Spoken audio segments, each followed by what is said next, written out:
Israel को Iran की नई धमकी, सीज फायर का उल्लंघन हुआ तो मुंहतोड़ जवाब देंगे।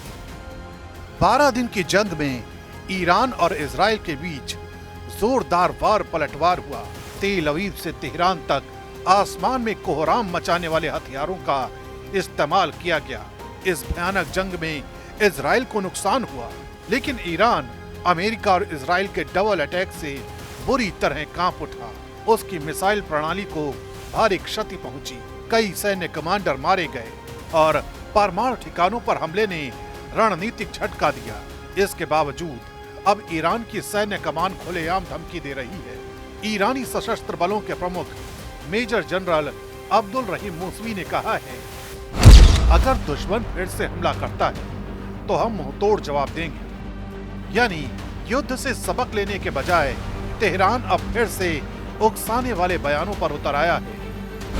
अल अरेबी अल जदीद के मुताबिक मूसवी ने सऊदी रक्षा मंत्री से बात करते हुए दावा किया कि ईरान ने संयम बरता, जबकि उस पर इजराइल और अमेरिका ने हमला किया। सऊदी अरब और ईरान के बीच हुई टेलीफोनिक बातचीत ने कूटनीतिक हलकों में हलचल मचा दी है। मेजर जनरल मूसवी और सऊदी रक्षा मंत्री खालिद बिन सलमान के बीच ये वार्ता हालिया युद्ध के बाद सबसे अहम बातचीत मानी जा रही है। इस दौरान मूसवी ने इसमें सीधा आरोप लगाया कि अमेरिका और इजराइल ने अंतर्राष्ट्रीय कानूनों की धज्जियां उड़ाई।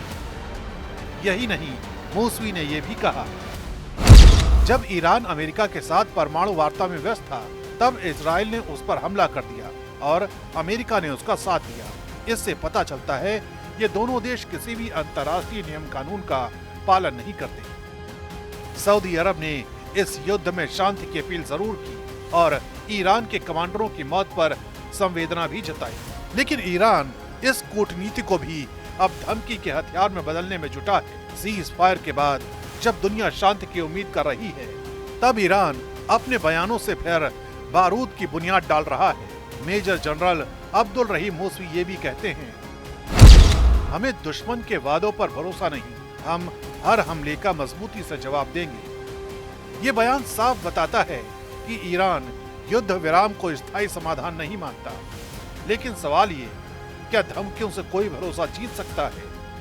ईरान खुद युद्ध में बुरी तरह पस्त हुआ है। उसके कई परमाणु और सैन्य ठिकाने ध्वस्त हुए।